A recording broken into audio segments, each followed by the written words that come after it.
নমস্কার, আমি ডায়েটিশিয়ান অস্মিতা বিশ্বাস। আপনারা সকলেই জানেন যে ন্যাশনাল নিউট্রিশন মান্থ চলছে।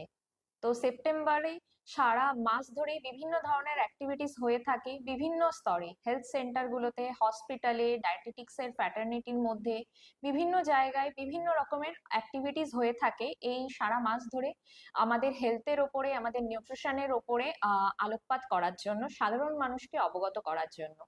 আর এবছর আইসিএমআর এর যে থিম গুলো রয়েছে তার মধ্যে কিন্তু ম্যাল নিউট্রিশন একটা জায়গা করে নিয়েছে বা গ্রোথ মনিটরিংও একটা জায়গা করে নিয়েছে ছোট বাচ্চাদের মধ্যে। তো সেক্ষেত্রে আমি ফার্স্টেই বলবো যে ম্যাল নিউট্রিশন মানে কিন্তু কখনোই আন্ডার ওয়েট নয়, বা একটা বাচ্চা প্রচন্ড রোগা শুধু তাকেই আমরা ম্যাল নিউট্রিশনের শিকার হয়েছে বলে সেটা বলতে পারি না। একটা বাচ্চা হয়তো অস্বাভাবিকভাবে মোটা, বা সে তার নর্মাল ওয়েটের থেকে একটু বেশি ওভারওয়েট, সেক্ষেত্রেও কিন্তু আমরা সেই বাচ্চাটাকে ম্যাল নারিশমেন্টের শিকার ধরতে পারি। তো সেই জন্য চলুন আজকে জেনে নেওয়া যাক যে এই ম্যাল নারিশমেন্ট বা একটা বাচ্চা ওভারওয়েট কেন হয়ে থাকে। তো ফার্স্টেই বলি যে তার বাড়িতে যে ইটিং হ্যাবিটটা চলছে সেটা যদি ফল্টি হয়, বা খুব সব সময় হয়তো বাড়িতে চলছে যে ফাস্ট ফুড খাওয়ার একটা ট্রেন্ড রয়েছে, বা বাড়িতে এক্সেসিভ ফ্যাটি ফুড খাওয়ার ট্রেন্ড রয়েছে, বা খারাপ কোলেস্টেরল যুক্ত খাবার খাওয়ার ট্রেন্ড রয়েছে, তো সেক্ষেত্রে কিন্তু একটা বাচ্চা খুব তাড়াতাড়ি ওভারওয়েটের শিকার হয়ে যায়। এছাড়াও তার যদি একটা সেডেন্টারি লাইফস্টাইল চলে, বা সে হয়তো একদমই খেলাধুলা করতে পছন্দ করে না, আউটডোর কোনো গেমসে সে পার্টিসিপেটও করে না, মানে তার বেসিক কোনো এক্সারসাইজই হচ্ছে না, সেক্ষেত্রেও কিন্তু ওভারওয়েটের দিকে বাচ্চাটা চলে যেতে পারে। এছাড়াও আরেকটা জিনিস যেটা কাজ করে সেটা হচ্ছে বাচ্চা যদি কখনো কোনো রিজনের জন্য ডিপ্রেশনে ভোগে, সেটা যদি তার ফ্যামিলি ইস্যু হতে পারে, সেক্ষেত্রেও দেখা যায় যে মাঝে মধ্যে বাচ্চারা ওভারওয়েট হয়ে যাচ্ছে। তো চলুন জেনে নেওয়া যাক যে এই ওভারওয়েট থেকে আমরা কিভাবে বাচ্চাদেরকে মুক্ত রাখতে পারি, বা একটা বেটার সলিউশন তাদেরকে দিতে পারি। তো সেক্ষেত্রে প্রথমেই বলি যে পোর্শন সাইজ মেনটেন করা। আমরা সারাদিন বাড়িতে বা বাইরে কি খাচ্ছি বা বাচ্চাকে কি খাওয়াচ্ছি সেখানে অবশ্যই পোর্শন সাইজটা মেনটেন করা। সেটা আমাদের বাড়ির তৈরি কোনো ব্রেকফাস্ট হতে পারে বা ডিনার হতে পারে, বা বাইরে সেই বাচ্চাটাকে আমরা হয়তো একটা স্যুপ দিচ্ছি, বা হয়তো কোনো মোগলাই পরোটা খাওয়াচ্ছি বা চাউমিন খাওয়াচ্ছি বাজারের তৈরি, বা কোনো চিপসের প্যাকেট তাকে ধরে দিচ্ছি, তো সেইখানে পরিমাণটা মেনটেন করা। নেক্সট আসি হচ্ছে আমরা হেলদি ফুড হ্যাবিটটা তার মধ্যে তৈরি করতে পারি। সেটা আমরা কিভাবে করতে পারি, অবশ্যই চেষ্টা করুন দিনে যে কোনো একটা মিল সে যেন তার ফ্যামিলির সবার সাথে বসে খায়, আর তার সাথে তার হেলদি একটা প্লেট বা হেলদি মিল তাকে যেন দেয়া হয়। তার প্লেটটায় যেন খুব বেশি পরিমাণে রাইস রয়েছে বা খুব অল্প করে তার মধ্যে ডাল দেয়া রয়েছে, সেখানে কোনো ভেজিটেবলস নেই, সেরকম যেন না হয়। অবশ্যই তার মধ্যে পর্যাপ্ত পরিমাণে একটু একটু ভেজিটেবলস থাকবে। কালারফুল ভেজিটেবলস দিলে খুব ভালো, কারণ ছোট বাচ্চারা এই জাতীয় খাবারগুলো দেখে অ্যাট্রাক্টেড হয় আর খেতেও চায়, অ্যাটলিস্ট ট্রাই করতে চায় নতুন নতুন খাবার। প্লাস তাকে একটু রেসিপিগুলো চেঞ্জ করে করে খাওয়ানো, 3-4 দিন ধরে নতুন এক একটা রেসিপি তাকে ট্রাই করান, রোজ অল্প অল্প করে দিয়ে দেখুন যে তার কোনো শারীরিক সমস্যা হচ্ছে কিনা, বা তার কোনো অ্যালার্জিক রিয়াকশন হচ্ছে কিনা, আর সে সেটা খেতে চাইছে কিনা, প্লাস তার টেস্টটাও ভালো লাগছে কিনা। তো এইভাবে আমরা নতুন নতুন খাবারের সাথে বাচ্চাদেরকে ইন্ট্রোডিউসও করাতে পারি।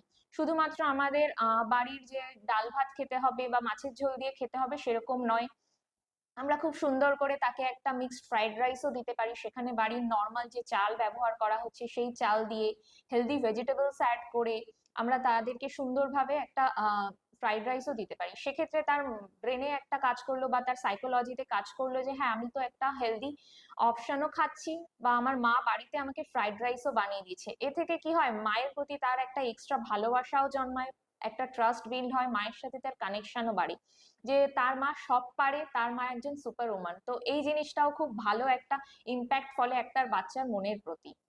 তো এরই সাথে চেষ্টা করুন আপনার বাচ্চাকে স্কুলের বিভিন্ন অ্যাক্টিভিটিসে সে যাতে পার্টিসিপেট করে, বাড়িতে সে যাতে একটু খেলাধুলা করে, তার যদি পাড়ায় বন্ধু থাকে বা কমপ্লেক্সে বন্ধু থাকে তাদের সাথে একটু খেলা, আউটডোর গেমগুলোর সাথে তার সাথে পরিচয় করানো। সে যদি সুইমিং এ ইন্টারেস্টেড থাকে সেক্ষেত্রে তাকে সুইমিং এও আপনারা দিতে পারেন। তো এক্ষেত্রে কি হবে যে এক্সারসাইজের জন্য সে যদি এক্সট্রা ক্যালোরি খেয়েও নেয় কখনো, সেটা বার্ন আউট হয়ে যাবে।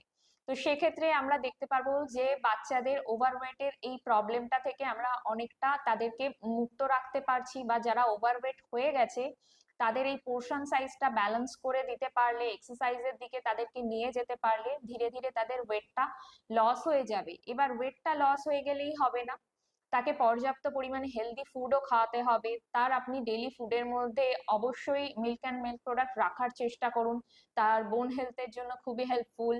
তার আয়রন রিচ যে ফুডগুলো হয়, প্রোটিন সমৃদ্ধ খাবার, মাছ মাংস ডিম পর্যাপ্ত পরিমাণে রাখার চেষ্টা করুন, বিভিন্ন ধরনের ডাল রাখার চেষ্টা করুন, ভিটামিন সি যুক্ত ফল, আমরা লেবু অ্যাড করতে পারি, এছাড়াও অন্যান্য ফল যেমন আপেল, পেয়ারা, কলা, এগুলো আমরা অল্প অল্প করে বাচ্চাদেরকে দিতে পারি। তাহলে কি দাঁড়ালো যে তার মাইক্রো এলিমেন্টস বা মাইক্রো নিউট্রিয়েন্টস এর সাথে সাথে ম্যাক্রো নিউট্রিয়েন্টস গুলো তার বডিতে ঠিকভাবে অ্যাবজর্ব হচ্ছে, আর তারই সাথে তার পর্যাপ্ত পরিমাণে তার বডিতে ফাইবার যাচ্ছে, কার্বোহাইড্রেট যাচ্ছে, প্রোটিনও যাচ্ছে, তার সাথে গুড কোয়ালিটি ফ্যাট দরকার। সেই বাচ্চা যদি মানে ফ্যাটি হয়ে যাচ্ছে বা ওভারওয়েট হয়ে যাচ্ছে, মানে তাকে আমরা গুড কোয়ালিটি ফ্যাট দেব।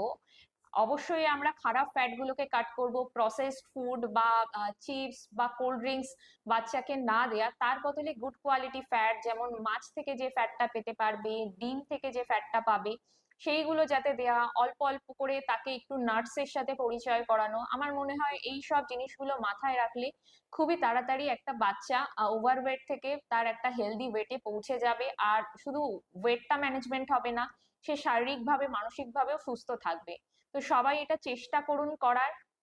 আর সবাই ভালো থাকবেন, সুস্থ থাকবেন, আর অবশ্যই আমাদের আস্কলেপিয়া হেলথের অ্যাপটাকে ডাউনলোড করবেন আর আমাদের ইউটিউব চ্যানেলকে সাবস্ক্রাইব করে দেবেন। আর যারা আমাকে দেখাতে চাইছেন অ্যাজ আ ডায়েটিশিয়ান, আমার সাথে কনসাল্ট করাতে চাইছেন, অবশ্যই আপনারা আস্কলেপিয়ার দেওয়া নাম্বারে যোগাযোগ করুন আর অ্যাপয়েন্টমেন্টটা বুক করে নিন। আস্কলেপিয়া হেলথে রয়েছেন নানা ক্ষেত্রের বিশেষজ্ঞ ডাক্তার, যারা আপনার সমস্ত চিকিৎসা ঘটিত সমস্যার সমাধান করে দেবেন অনলাইন। মাত্র কয়েকটি ক্লিকে বুক করে ফেলুন ডাক্তারের অ্যাপয়েন্টমেন্ট। ডাউনলোড করুন আস্কলেপিয়া হেলথ। ভালো থেকো।